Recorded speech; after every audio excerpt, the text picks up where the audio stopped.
people thinking that this is hip pain, meaning hip joint pain, but it looks totally different. So people that have arthritis of the actual ball and socket of the hip joint will get pain that usually goes to the groin, or that goes down the knee, or they get this very deep pain in the thigh. This is completely different than this bursitis pain, which is all the way to the side and that you can usually put your finger on. But I see a lot of patients who think they have hip arthritis, and I do a physical exam in the office, and I say, hey, guess what? You might have hip arthritis, but that's not what's causing your pain. It's really this bursitis that's causing it. Hi, I'm Dr. Ross Carter, and this is the Medical Influencers and Regenerative Warrior show. I'd like to welcome our special guest, Dr. Maley. Welcome to the show today. Thank you. So today we're going to be talking about stem cell regenerative medicine and a condition called, is it trochanteric bursitis? Am I saying it right? Yeah, it's trochanteric bursitis or greater trochanteric bursitis, yes. Perfect. So for those of you who don't know what trochanteric bursitis is, besides a big word, what exactly is that condition? What happens? So bursitis means an inflammation of a structure in the body called a bursa. And what a bursa is it's a little sac that usually will sit between muscles and bones in various parts of the body to avoid having the muscles get injured whenever you do things like walk or move those muscles. Very frequently, those sacs can get inflamed, and they can fill with fluid, and they can become painful. And so that's called a bursitis. The trochanteric bursitis specifically is one of the more common ones, where that pain develops over the side of the thigh next to the hip area. So basically on the side, is it usually, does it happen bilaterally, or is it just usually one side at a time that it usually affects? It frequently starts on one side, but then people start compensating and start walking differently because they're hurting. And then eventually the other side starts hurting for a lot of people. Gotcha. And what is a good way to diagnose this problem if, let's say, they're not, they don't have an x-ray or something. Let's say you're at home and your hip hurts, or where exactly are you going to notice the pain? Is it going to be in the back part where your pelvis is, or more on the side? It's more on the side, and here I can show you on myself. Okay, go ahead. So if I look down at my own leg here, this is my waistline up here. It's right around where the pocket is. So right around here in the middle of the thigh, you can push. And depending on how big your leg is, you might have to push a little bit harder, but you can feel a bone right there on the side. People that have this trochanteric bursitis, a lot of them will say my hip hurts, but then we'll point to that very specific area. You can also get pain that's shooting down the side of the thigh all the way to the knee, because that's where a lot of those muscles attach. So if this little bursa sac is inflamed, it pushes on the muscles above, and the muscles get irritated, and so you can get pain all the way down the side of your leg. Usually the pain will not be past the knee. If you have pain past your knee, it's probably not this. It's probably something else. Got it. Understood. And so typically how do you know when you need to do something about this problem? I mean, what happens to the point to where this is now more of a serious problem and not just maybe you overdid it in the gym or did something? Right. So there are a couple of factors you want to look at. The first one is how bad is the pain? If it's mild and tolerable, then maybe you can try some conservative management first. I've seen people where it's so bad and they let it go for so long that they have difficulty walking, they can't sit in their car, and they can't drive for long periods of time. Other activities are completely limited. So in that case, you might want to try some more aggressive treatment and actually seeing someone. The conservative management for it usually is taking over-the-counter anti-inflammatories, putting ice packs or heat right on the area, doing some stretching, ideally some more formalized physical therapy if possible, where we really focus on those muscles and can target that area. If those things are not enough after a period of usually 4 to 6 weeks, then you want to come in and see someone for a little bit more interventional treatment. What about those foam rollers? Could you use that as well? You can absolutely use those foam rollers, especially the ones that have ridges on them. Because what you do is you roll it down the entire side of the leg, even Yes. with you lying on the ground and rolling yourself over it. Or if you're unable to do that because of other medical issues, you can just roll it down or have someone else roll it on your leg. What that will do is relax those muscles and relax what's called the iliotibial band or IT band, which is a very thick band that sits where the muscles do and goes all the way down the knee. That band, when you have this bursitis condition, tends to get angry as well and can get very taut. So you're And absolutely right. Foam rollers are great for this. and what age group of people typically have would be in the that would feel this kind of problem, or is there one? You can really see it in any age group, but the peak age group starts in the middle age, okay, late 40s ish, and then progresses on to old age. Gotcha. And so, can you? So somebody has this problem. They'll typically see their medical provider, and they'll say, "I might have some kind of hip pain." Is this an often misdiagnosed condition? Yeah, the main confusion that stems from this, and I see this all the time, is people thinking that this is hip pain, meaning hip joint pain, but it looks totally different. So people that have arthritis of the actual ball and socket of the hip joint will get pain that usually goes to the groin or that goes down the knee, or they get this very deep pain in the thigh. This is completely different than this bursitis pain, which is all the way to the side and that you can usually put your finger on. But I see a lot of patients who think they have hip arthritis, and I do a physical exam in the office, and I say, hey, guess what? You might have hip arthritis, but that's not what's causing your pain. It's really this bursitis that's causing it. I gotcha. I gotcha. And that's actually probably a better thing than having a problem actually in the hip joint itself, correct? Absolutely. Good. So this is like before before it gets really, really bad. Yes, And absolutely. so we've gone over some physical therapy can help these things. Maybe a roller, some pain relievers if it can go away. And if it's not going away, that's when they need to, and it's not actually in the hip joint itself. It's really on the outside side. Oh, can you see it on X-ray? Usually you can't see it on x-ray because it's a problem with the soft tissues, not the bones. So the bones will look normal. You might be able to see a little shadow in there that looks abnormal if there's a lot of fluid in the bursa itself, but typically you really won't.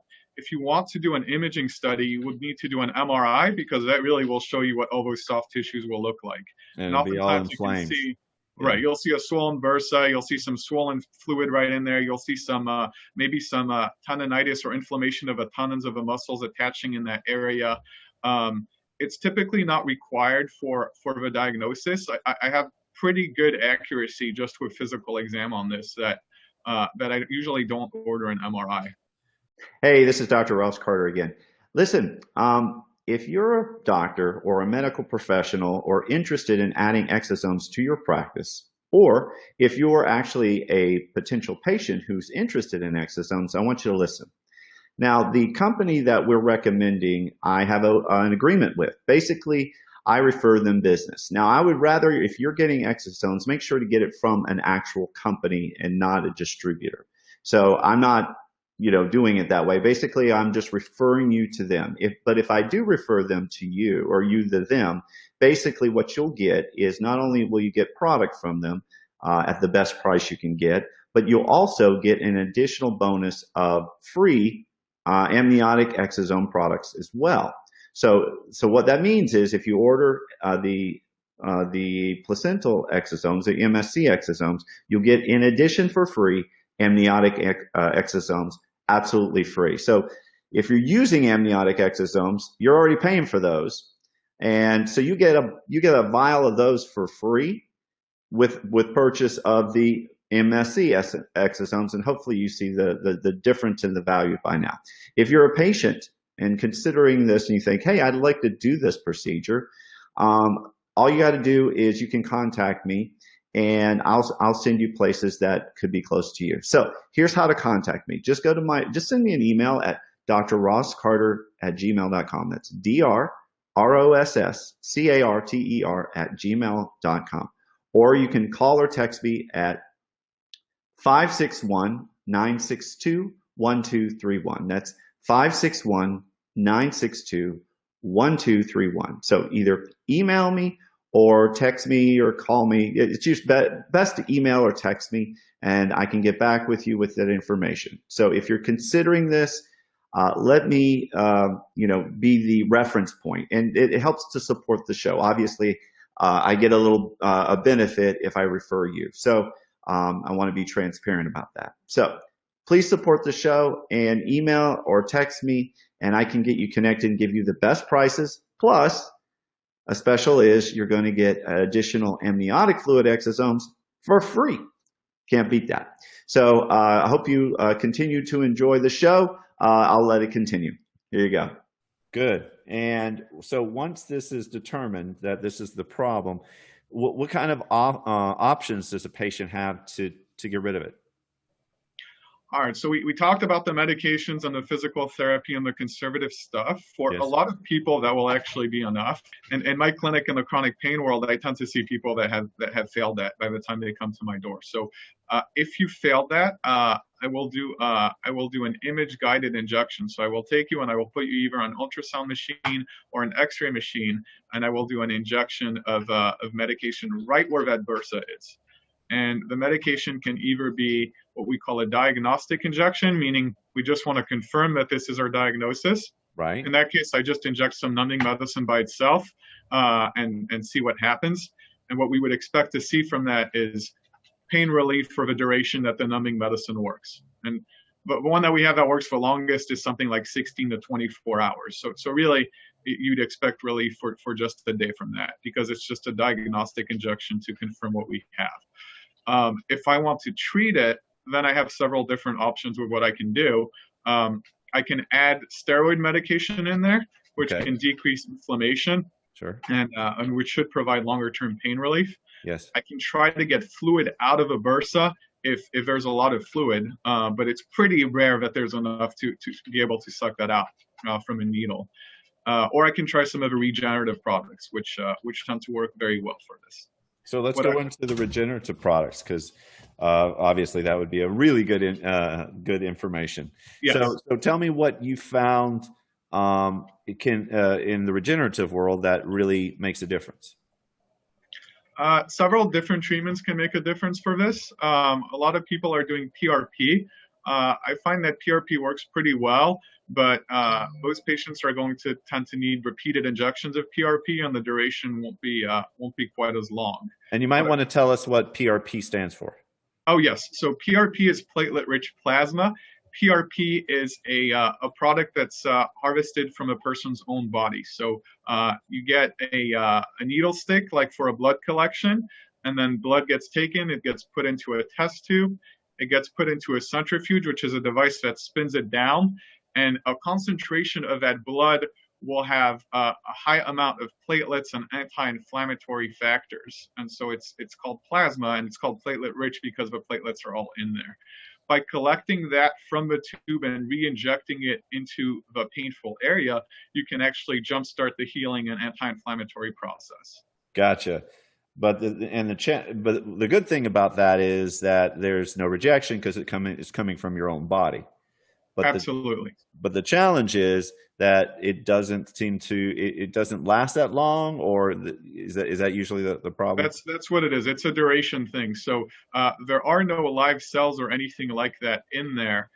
It's just, like I said, platelets and then some plasma in there that has growth factors and anti-inflammatory mediators, but it will not last forever, especially if whatever caused the underlying problem to happen doesn't go away, or we don't know what caused it.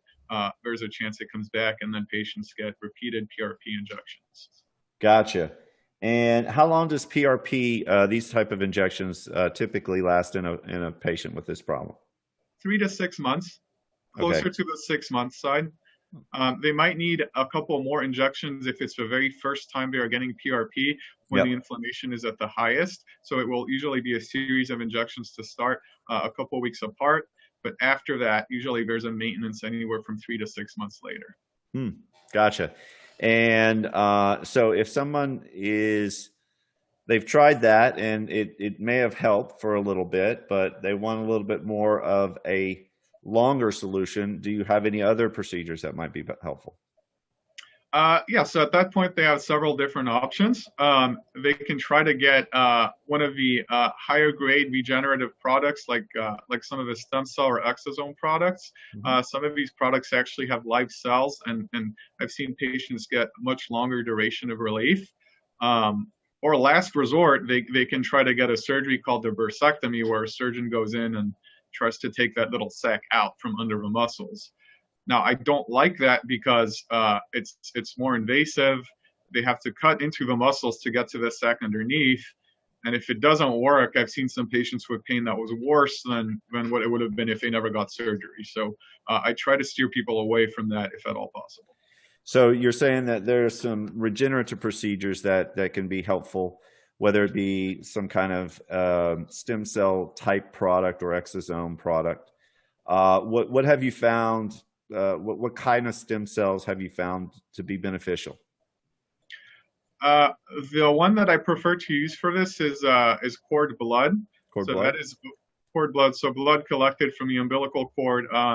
A lot of times it'll be from donated tissue from others that have given C-sections. They're usually healthy, and that cord blood will be collected and processed by different labs to have a very high concentration of stem cells in there. So cord blood actually has some live cells and can work very well. And so, and when you inject that, how quickly are you noticing a response when you use that type of procedure? It's variable, especially because we're talking about an inflammatory condition here, meaning it's not really a structural problem. But usually, it will take at least several weeks and up to 2 to 3 months to start seeing results. And the results usually get better and better as you wait a little bit longer. Can you do a multiple of procedures at the same time so that they can have relief a little bit more quick and then longer lasting at the same time, or is that not possible? Yeah, so that's where the exosomes play into this. Okay. So exosomes are another product that I like to use for this issue. What exosomes are these little fat globules that have signaling molecules in there that will essentially tell your body, "Hey, go here and do some healing. There's a problem here." Right.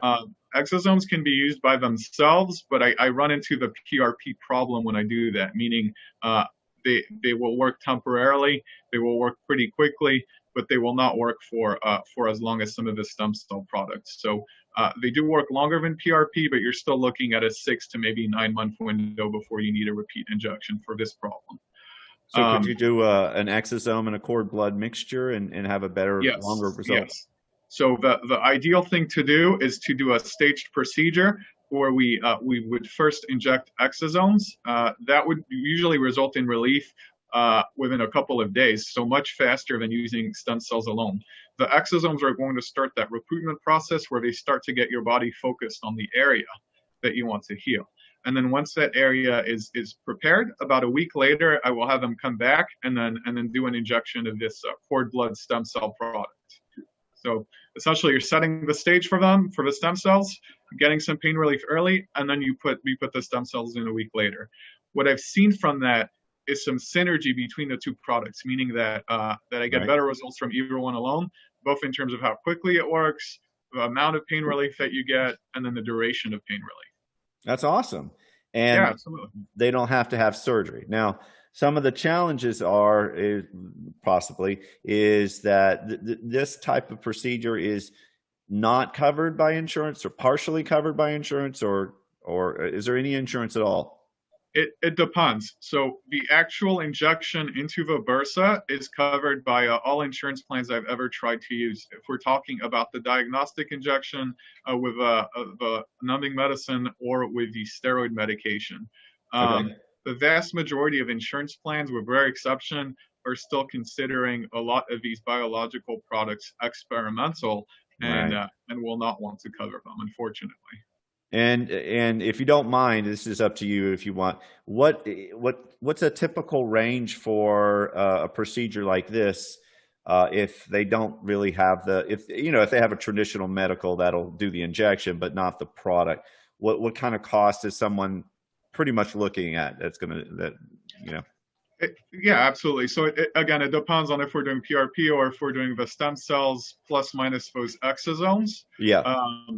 So it would range anywhere from around $1,000 to, at the highest grade, $4,500-ish if you're combining the exosomes with the stem cells and you're getting 2 procedures. And then we do offer sedation for most of our procedures that we're able to do in the office. So that may or may not play into it, and is usually $100 or $200 extra. Gotcha. So $1,000 to $5,000 depending Something on like what that. level. So somebody's hurting and they know that's the problem. And if they can afford it, then they might as well just get the longer term effect, right? Yeah, absolutely. Because I mean, if you don't do that and you're getting repeated steroid injections and you've done physical therapy once, but then you start getting into repeated things, you're spending more and more money on these over the long term. This is more of a cost up front. Yes. But the results so far have been excellent. Now they Well, don't have a study specifically on this pain problem, so I can't say I've looked at the medical literature and this is going to last forever. Right. It probably won't last forever, but most patients are getting years and years of relief, sustained relief from this. Well, that's fantastic. Hey, this is Dr. Ross Carter again. Listen, if you're a doctor or a medical professional or interested in adding exosomes to your practice, or if you're actually a potential patient who's interested in exosomes, I want you to listen. Now, the company that we're recommending, I have an agreement with. Basically, I refer them business. Now, I would rather, if you're getting exosomes, make sure to get it from an actual company and not a distributor. So I'm not doing it that way. Basically, I'm just referring you to them. But if I do refer them to you or you to them, basically what you'll get is not only will you get product from them at the best price you can get, but you'll also get an additional bonus of free amniotic exosome products as well. So what that means is if you order the placental exosomes, the MSC exosomes, you'll get, in addition for free, amniotic exosomes absolutely free. So if you're using amniotic exosomes, you're already paying for those, and so you get a vial of those for free with purchase of the MSC exosomes, and hopefully you see the difference in the value by now. If you're a patient and considering this and you think, hey, I'd like to do this procedure, all you got to do is you can contact me, and I'll send you places that could be close to you. So here's how to contact me. Just send me an email at drrosscarter@gmail.com. That's DRROSSCARTER@gmail.com. Or you can call or text me at 561-962-1231. That's 561-962-1231. So either email me or text me or call me. It's just best to email or text me, and I can get back with you with that information. So if you're considering this, let me be the reference point, and it helps to support the show. Obviously, I get a benefit if I refer you. So I want to be transparent about that. So please support the show and email or text me, and I can get you connected and give you the best prices. Plus, a special is you're going to get additional amniotic fluid exosomes for free. Can't beat that. So I hope you continue to enjoy the show. I'll let it continue. Here you go. How do they find you and talk to you about getting this type of procedure? The best thing to start with is you can look at our website where we describe some of the products that we offer in a little bit more detail, and it has more information about our practice and my 3-physician group here. So you can learn more about us. And that website, we are located in Houston, Texas, just north of Houston, in an area called the Woodlands. Okay, and your website is what? Our website is SprintCenter.com. That's Sprint, like the phone company, with a Z after it, center.com. And it has all of our contact information, including an email that they can use to reach us, or a phone number to schedule an appointment. We usually try to see patients within a couple of days, if at all possible. And so we're open, and we really want to be able to help people and with all can their pain problems. Can someone do like a telemedicine like consult with you? At this point, we are not doing telemedicine for the first consult because we like to be able to do a physical exam and really Yes. do a full comprehensive assessment. But Right. we do offer telemedicine services for any other visit. Okay. It's Understood. certainly an option. You would just need to come in for the first consult, and obviously for any procedures, and after that we can do everything remotely. Great. And what's the office number there? The office number is 713-714-1399. That is our main line. And if for whatever reason we don't pick up, we are very responsive to our messages. So anyone can leave a message and we will get back to you ASAP. Is there a good email that might want to contact you through? Yes, the practice email is info, like for information, @sprintscenter.com, spelled the same way as for the website. Beautiful. Perfect. I think that was very clear and easy to understand.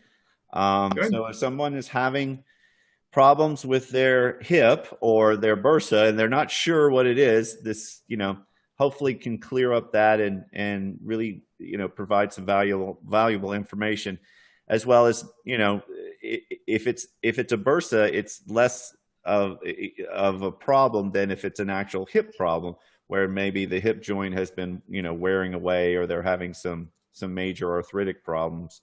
And this sounds like it's something that can be managed fairly simple. Absolutely. You can replace a hip joint, but you can't replace your bursa. So it's a little bit more of an injectable problem than really a surgical problem. I love it. Well, Dr. Millet, it was a pleasure speaking with you today. Thank you so much for your time and educating us on everything. Thanks so much for having me on. Thank you.